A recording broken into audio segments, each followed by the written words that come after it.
of sinewy muscle lined with grasping suckers reach out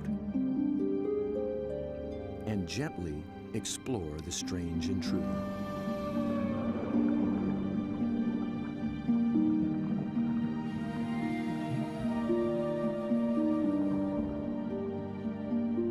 A giant can reach 20 feet from arm tip to arm tip and weigh in at 200 pounds. It's the largest octopus in the great clan called the cephalopods, the group that unites the octopus and squid. It's an ancient tribe, the first large predators in the sea. To this curious female, we're a brand new species.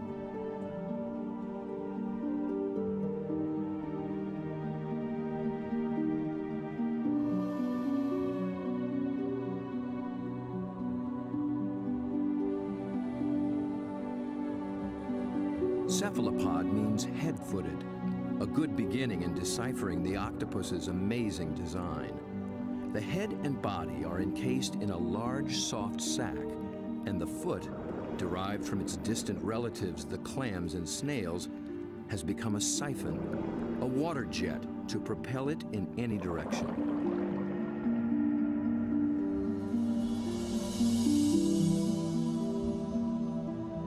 A long time ago, its ancestors were a shell, but the octopus has given that up.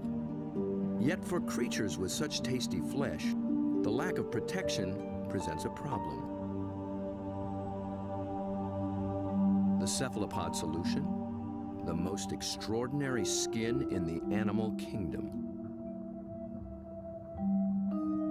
In an instant, it can change color, pattern, and texture. And with no bones to confine its shape, the creature can virtually disappear.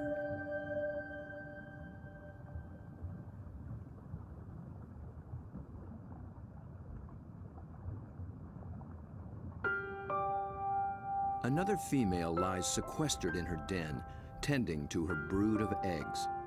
She lays up to 100,000 just once in her life.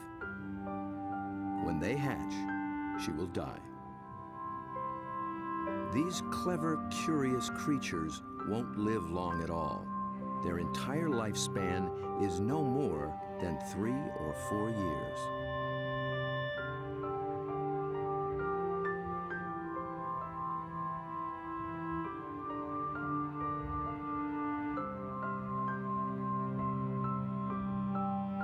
The transparent babies are no bigger than a grain of rice, but within a year, they'll be giants.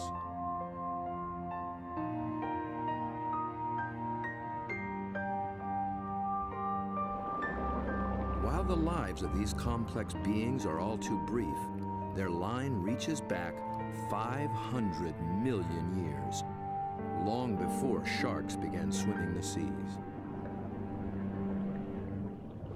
This would be a great spot right in here. Peter Ward has spent 35 years delving into cephalopod family secrets. He's brought Bob to a special outcropping of rocks. They were once well submerged in a much warmer sea and still hold a record of that long ago time. Fossils are found in these rocks, fossils of relatives of the octopus, actually. They're called ammonites. And how old are they? 80 million years in age. 80 million years. That's true. That is old. Back in those days, cephalopods made beautiful curved shells. If you dig long enough and hard enough, you can find some beautiful stuff. This is an ammonite. It's a fossil that is actually the direct ancestor of octopus. So this is an ancient cephalopod. It's related to the chambered nautilus. So the tentacles sat here and swam about. A shell is a mobile home and a defense against predators, but it's so cumbersome it makes swimming difficult.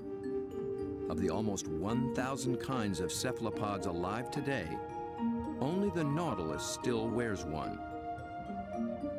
It's a living fossil, puffing along the reefs of the Indo-Pacific as though nothing has ever changed.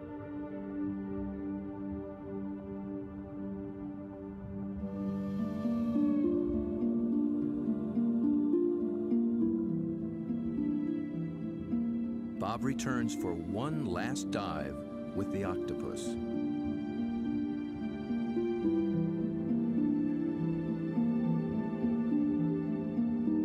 I couldn't resist bringing her a treat. All cephalopods are carnivores, and they love crabs. This creature actually reached out to me. I could sense her interest, her intelligence. I could see it in her eyes. There's something about the eyes of these animals just draw human observers in, and especially with the octopus and the cuttlefish, they definitely make visual eye contact with you and maintain it. Dr. John Forsyth studies these creatures' amazing physiology and complex behaviors. And I've come in and played games with octopus where I'll duck down and they'll raise up and look at me, and then I'll raise up and they'll duck down, and this will just go on for 15 or 20 minutes. Like this guy, I can barely see him over there, but when I look up, oh, you know, see, he's coming up. Because I think they look for our eyes. I think they try to make contact with our eyes as well. And I think that's what draws us into watching these animals. Whereas a fish, sometimes I look at a fish and I'm not sure where it's looking. They just have these blank, cold stares. But with a cephalopod, it's really never like that. At the National Resource Center for Cephalopods in Galveston, Texas, John maintains quite a collection. There are several kinds of octopuses, a school of small squid, and another relative, the cuttlefish. For John, the eyes of a cephalopod are not just the windows to its soul. They tell you a lot about how the animal lives. The octopus has a rectangular pupil that captures light reflected off the sea floor. Squid's large round eyes are adapted to seeing darting prey in the twilight of the open ocean. Cuttlefish dwell in both worlds, and their complex eyes can actually change shape to accommodate their travels.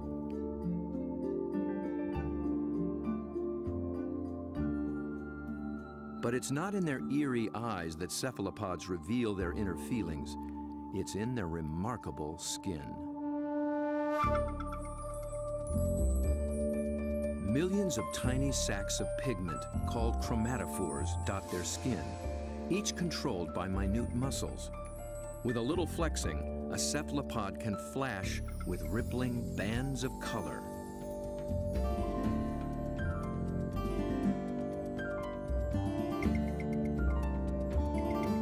Any sort of excitement, danger, desire, aggression, passion, and their skin lights up.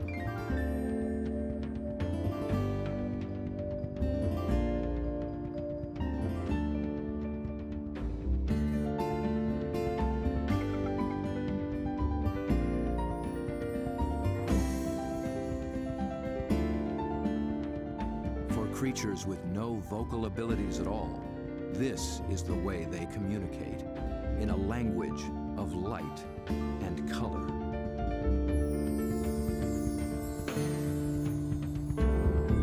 And like an octopus, a cuttlefish can transform its texture, matching its surroundings, hiding in plain sight. Given their camouflage capabilities, it's no wonder we're still learning just how many kinds there are.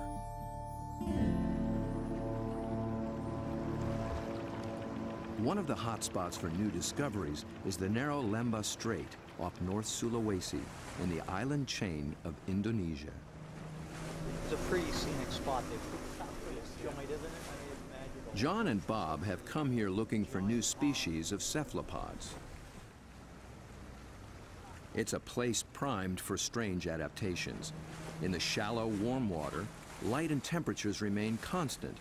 But the channels, inlets, bays, and lagoons create many small separate habitats, and that leads to high diversity. This is John's fourth trip to Lembah Strait, and each time something surprising turns up. He's brought Bob to a spot called Ritaklari, which in local slang means the muck.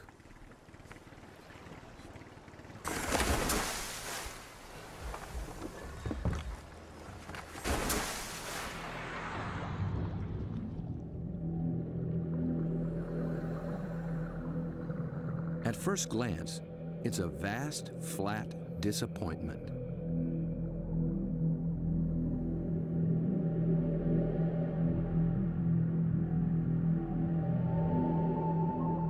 But wait here quietly, and a lot of what looks like sand begins looking back.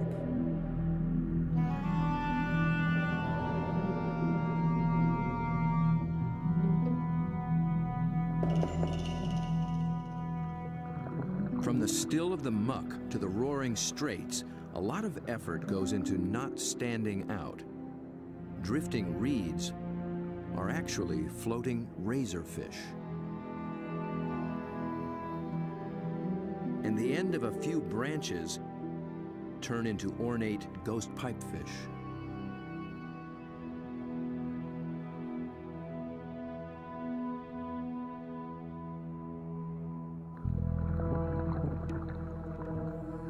Out in the high-speed tides and swirling eddies, fish work hard to keep their footing, digging into the bottom with spine-like fins. But even creeping along on the seafloor, you still have to make a living.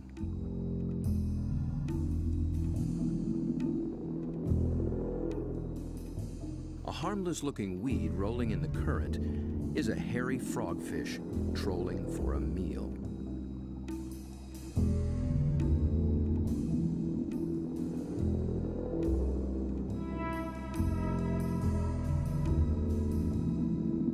It comes equipped with its own strange lure.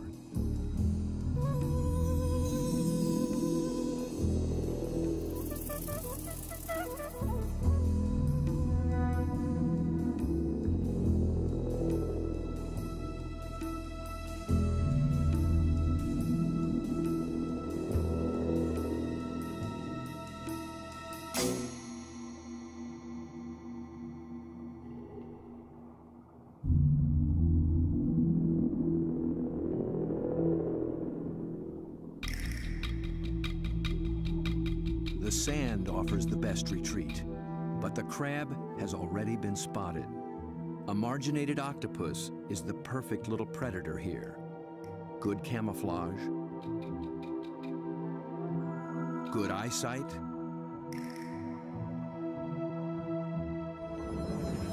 good grip.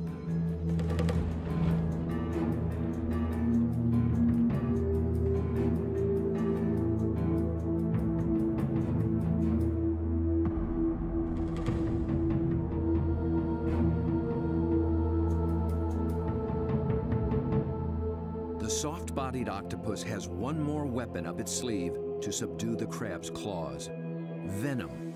It finds a chink in the crab's armor, injects a neurotoxin, and the struggle is over.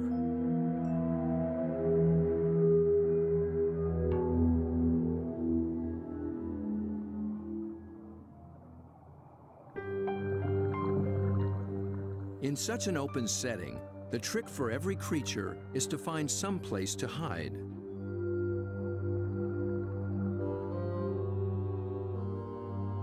An octopus fits in just about anywhere, and John finds one tucked into a piece of discarded pipe. Perhaps there is something in cephalopod memory that recalls having a shell. Bob and John find this little octopus ambling along with a dark brown bottle tucked under his arms. The bottle turned out to be his home, and he took it with him everywhere. So I thought I'd offer him a new fancy place and see if he's interested in trading spaces.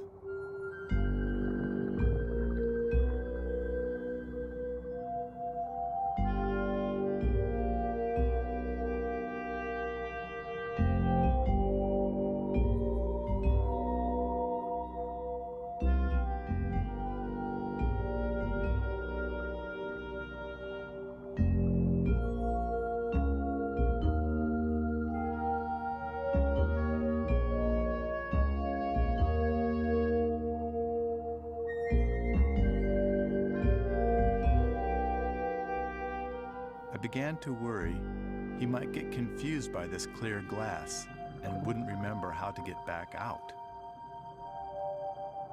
But after a few minutes, he slipped through the opening and went straight back to his old brown bottle. He'd made his choice. I think the clear glass was a little too bright. And besides, there's no place like home, especially when you can take it with you.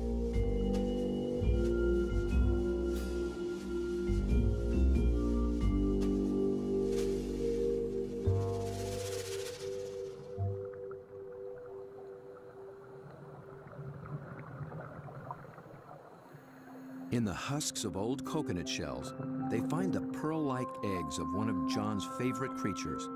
It's a tiny cuttlefish that's seldom seen after it hatches.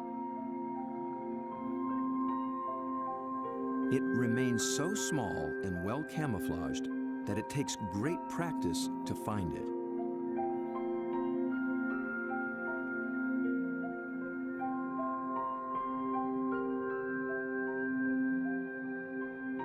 Down on the sea floor, it appears to walk across the bright stones, its rippling colors blending in and standing out. It's called the flamboyant. The flamboyant cuttlefish is really in a class by itself, even among cephalopods in a lot of ways. First of all, the vibrant, dynamic, bright colors, the brilliant yellows, the magentas, the pinks and browns. It adds on top of that these passing clouds of color as it's stalking, looking for prey. And of course, that's happening in living skin.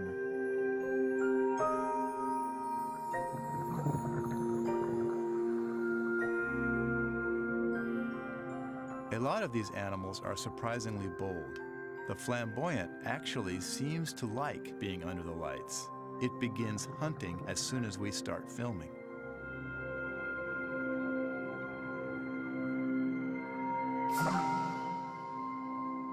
My video lights attract little shrimp and crustaceans. Perhaps the cuttlefish can even see better in the lights as well.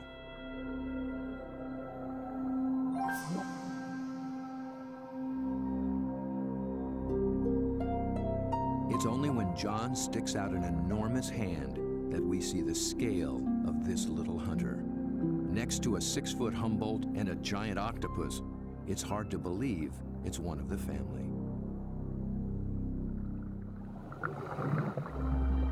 Not far away, a small octopus has been eyeing the scene. John reaches out for a better look. Every time I touch one of these animals, I'm not gripping it or holding it. My intention is never to frighten the animal in any way. However, I am trying to keep it close to where I can get a good look, but at the same time, the animal knows at any moment it can get away if it wants to.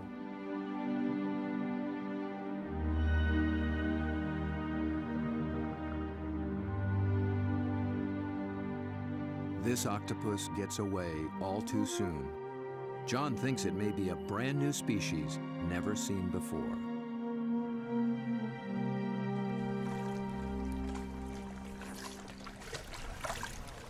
I don't know, Bob. I'm not sure what that is, but it could be a new one. I think it could be a new species. I wasn't expecting to see that. It's not something you've seen before, huh? No, I'm not sure what that would be. It's a cool little critter. Oh, wild.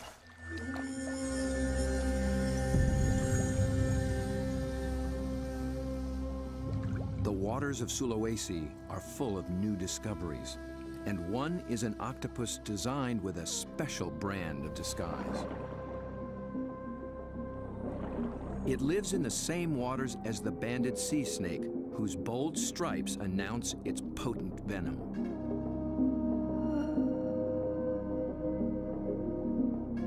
These are banded arms that can make the same impression. When disturbed, the octopus flashes and intensifies the stripes, becoming a sea serpent, coiled and deadly.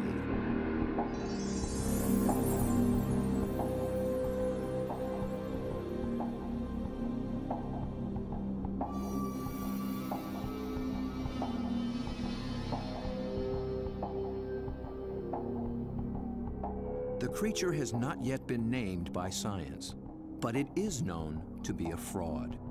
It's a shy nocturnal octopus, and unlike the snake, its venom is virtually harmless. Its stripes are simply a ruse to intimidate would-be predators.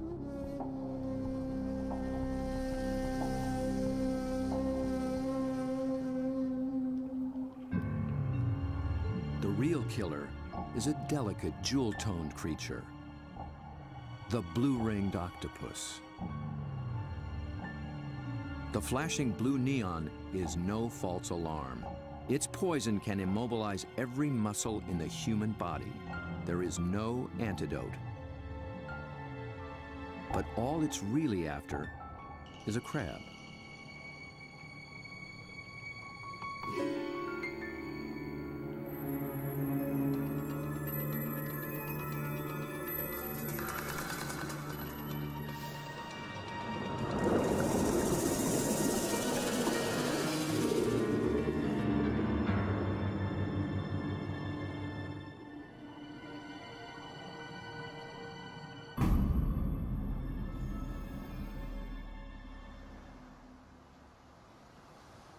The blue-ringed is notorious along the coast of Australia, but it's one of Dr. Mark Norman's favorites.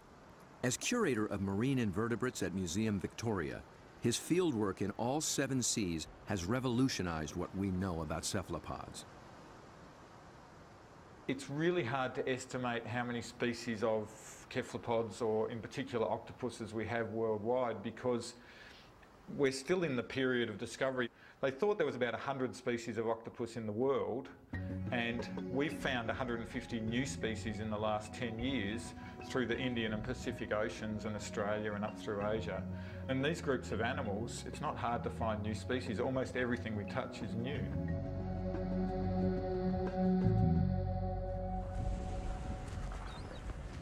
Bob wants to get close to the blue ring in the wild. So Mark, this is a shortcut to the beach? Yep, it's a great place to collect crabs.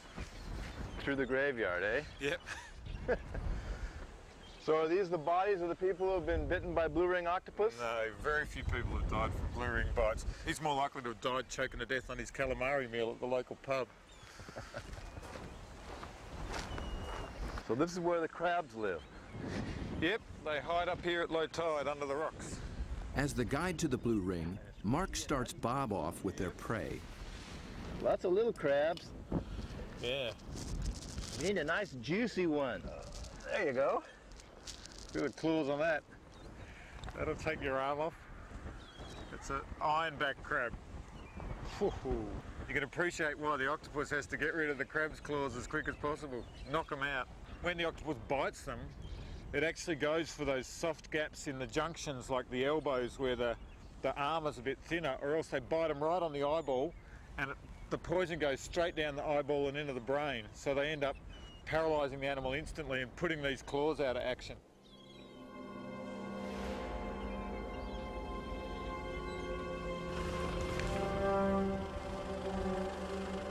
The dive begins after dark, when blue rings are most active. And it's not off some wild, remote beach. The deadly blue ring lives just beneath the town pier.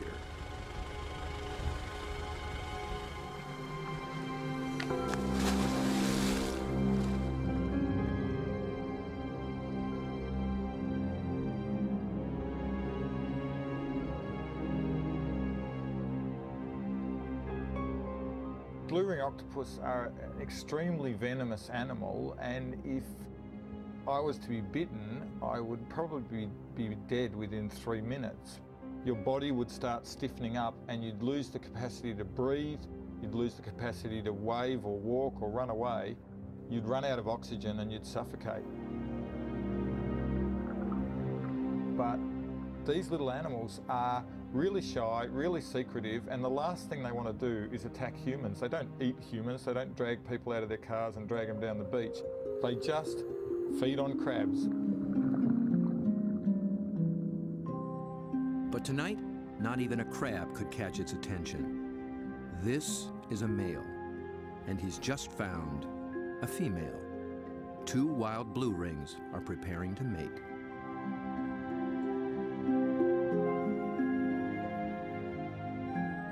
They keep their colors subdued to avoid attracting attention, especially from competing males. No flashing their electric blue. A temporary aquarium helps Bob film what happens next. After a few minutes of courtship, the male gently slips a special arm into the female's gill slit. He's depositing a packet of sperm, which she will use later to fertilize her eggs.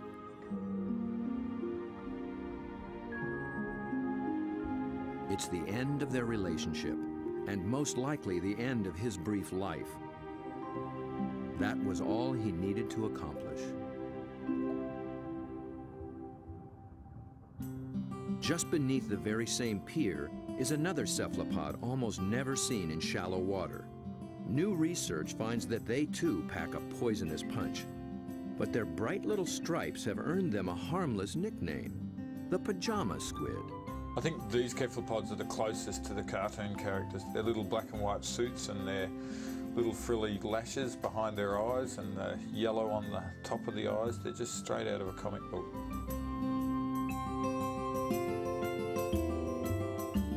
The pajama squid seem to have taken a cue from the blue rings.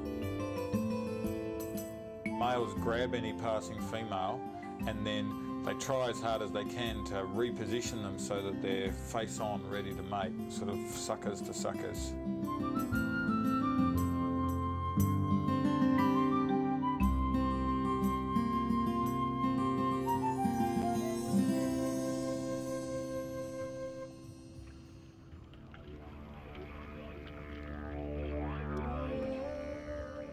The mating season is also picking up off Australia's southwestern coast. In one small bay, giant cuttlefish have begun to assemble. They leave deep water and enter the shallows once a year for 3 to 4 weeks.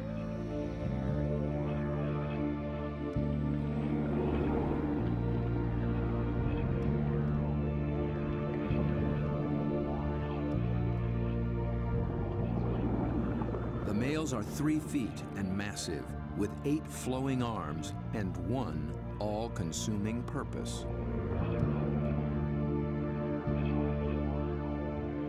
A much smaller female takes refuge in the rocks.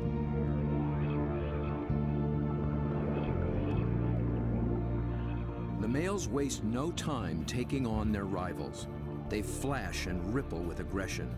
Their control is so subtle that they can isolate and flex just the flank facing the opposing male.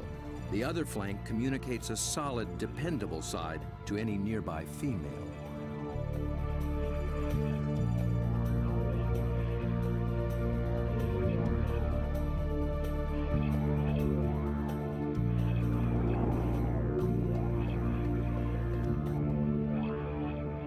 One male has claimed her and takes possession.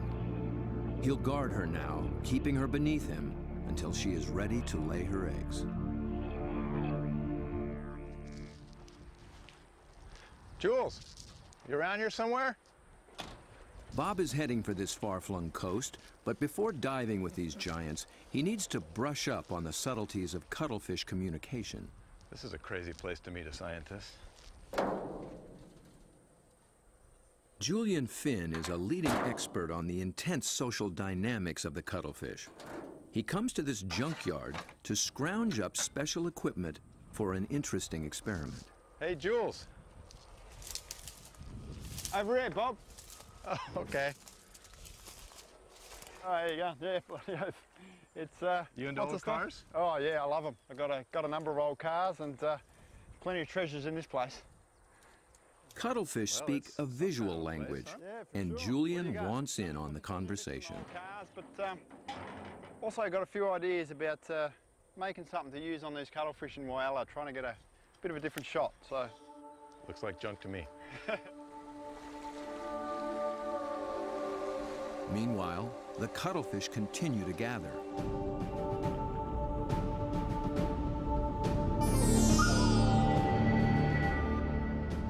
Their complex communication escalates into a kaleidoscope of colors. Opponents toss each other in the rolling tide, and things start getting rough.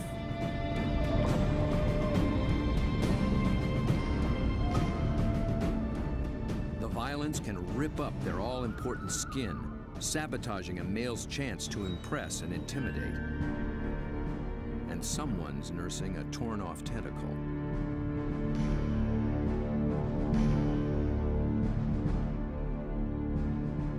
In a temporary standoff, a large male guards his female from two other heavyweights, while a little male, too small to take seriously, hovers on the sidelines.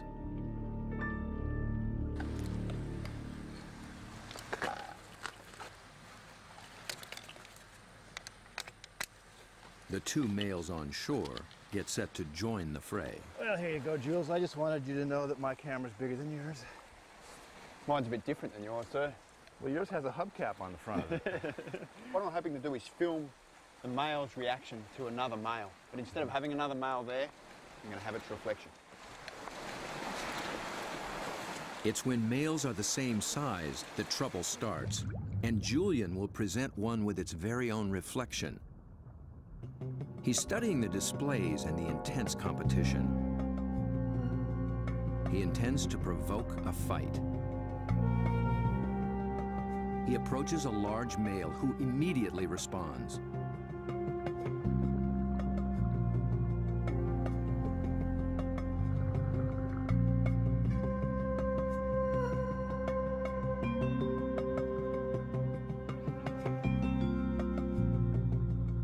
The cuttlefish becomes increasingly absorbed with his own image, but instead of a conflict, the story takes a surprising turn. The small, unimpressive male has sneaked in and begun mating with the unguarded female.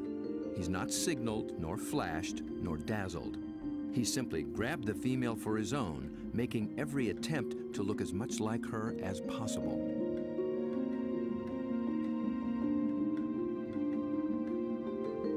The aggressive male makes no headway with the mirror and finally moves off to resume his duties.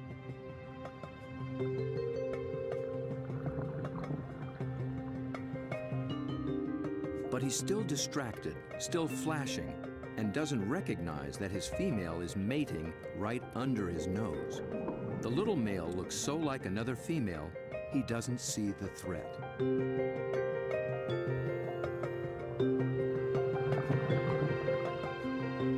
At last, he senses something's wrong and moves in to reclaim his female.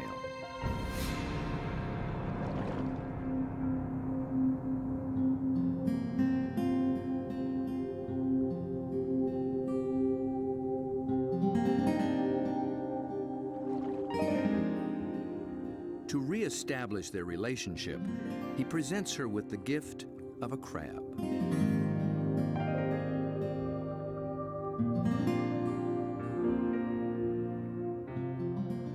With so much going on in cuttlefish society, Julian will be experimenting for a long time to come.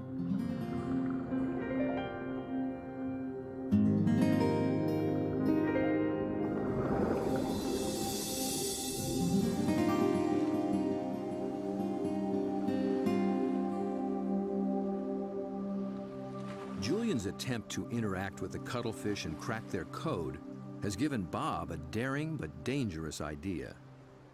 Deep in the waters of Mexico, the mighty Humboldt squid flash their own mysterious signals, and Bob is determined to dive with them again. He intends to engage these aggressive predators by imitating their behavior with a display all his own.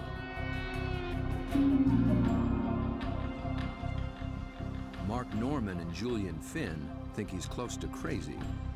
Sure, you've got the blue-ring octopus that can kill you within a few minutes with the poison, yet there's something scarier about a squid that can rip off your flesh and tear out your throat, so to speak. I think you'd be really sensible to work with shark cages with those animals, because the stories I've heard are these massive animals that will effectively skeletonise a cow in a minute because they're such voracious predators. Bob Cranston has no intention of taking this advice. His whole goal is to interact with these squid on their terms, in their world. Well, 1 In the small town of Santa Rosalia, on the edge of the Sea of Cortez, being a fisherman takes a certain courage. We lose people, you know, every other year somebody dies.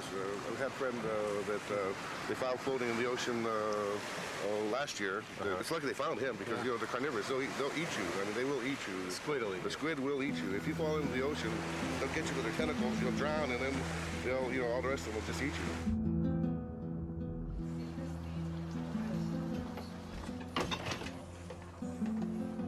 Despite their dread, these fishermen face the Humboldt on a nightly basis. Bob will need their help if he hopes to find when and where the squid are rising.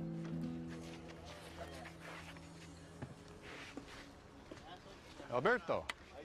When the Humboldt flash on and off, Bob intends to flash right back. Yo no sé. This is a flashlight, big flashlight for squid. We're gonna... Estos locos, see?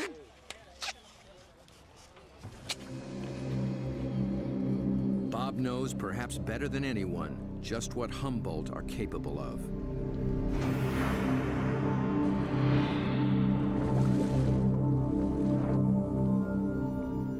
But it's not fear that he feels. It's an intense fascination for such alien creatures in a world so different from our own. For me, there's just something about these animals. Maybe it's because this type of diving in itself is a great challenge. It's hard to work at these depths. I've managed to go down and physically touch these fantastic creatures, but somehow they're the ones that have taken a hold of me.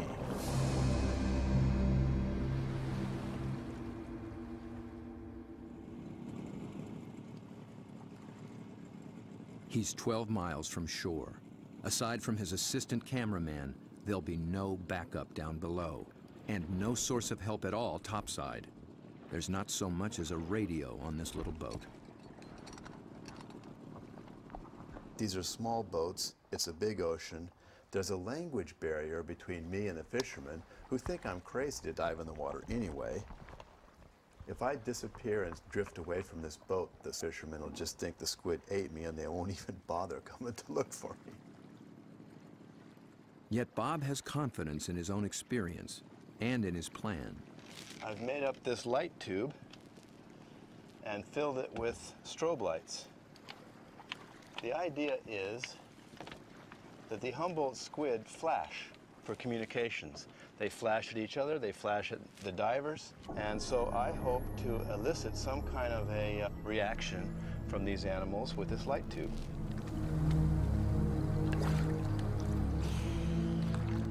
Beneath the boat lies 1,000 feet of open water and sea monsters.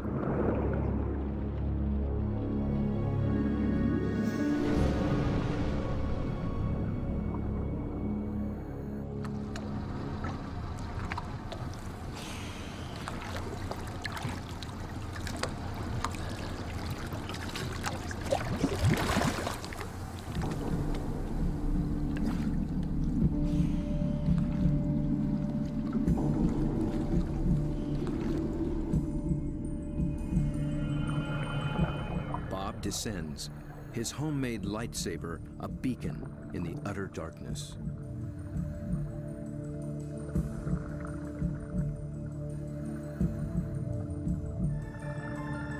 Right away, there's a complete surprise. Mobile arrays. They're seldom seen in a school like this. Already the night has taken on unexpected possibilities.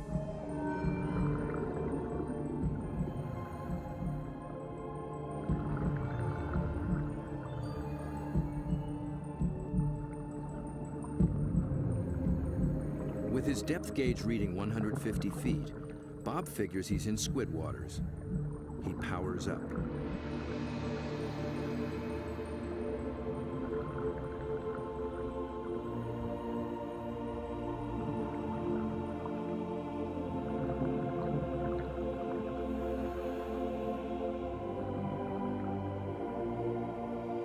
A giant swarm of pink krill mobs the lights. Suddenly, Bob's in the middle of a midnight feeding frenzy.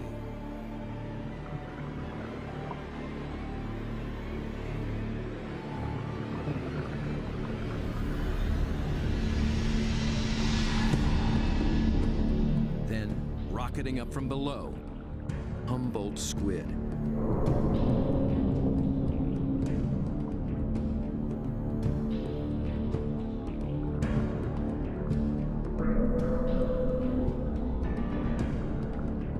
They're flashing red and white. Bob tries to get clear of the krill into better visibility. And he's caught the squid's attention.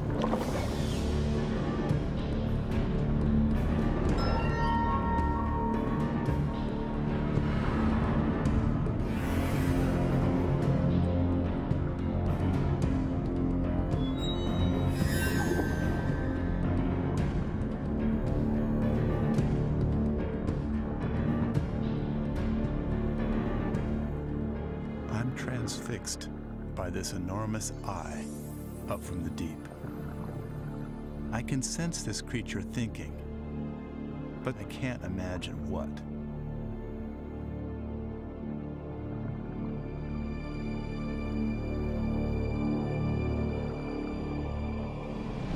A minute later, contact. The squid grabs hold, testing the light the only way it can.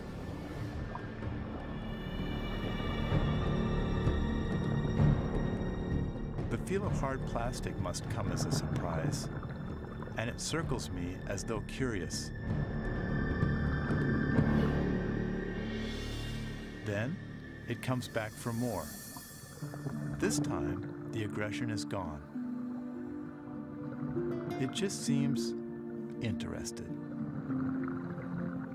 Amazing.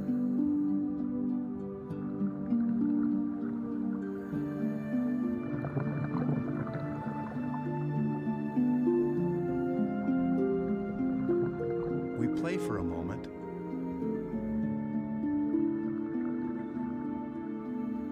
Then suddenly, it's over.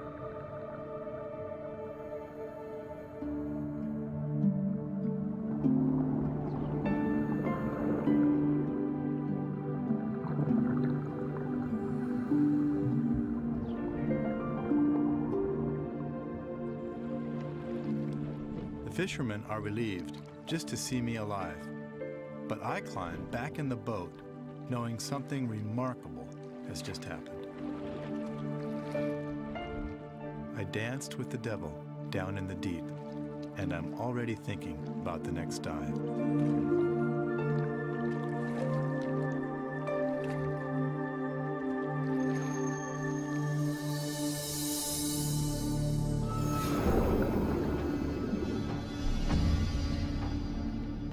It's certain that Bob will return to dive again with the mysterious Humboldt, perhaps with a new strategy on how to make contact.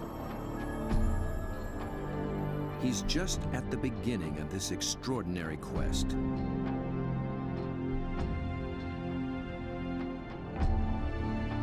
But who will he meet next time in the waters below? Friend?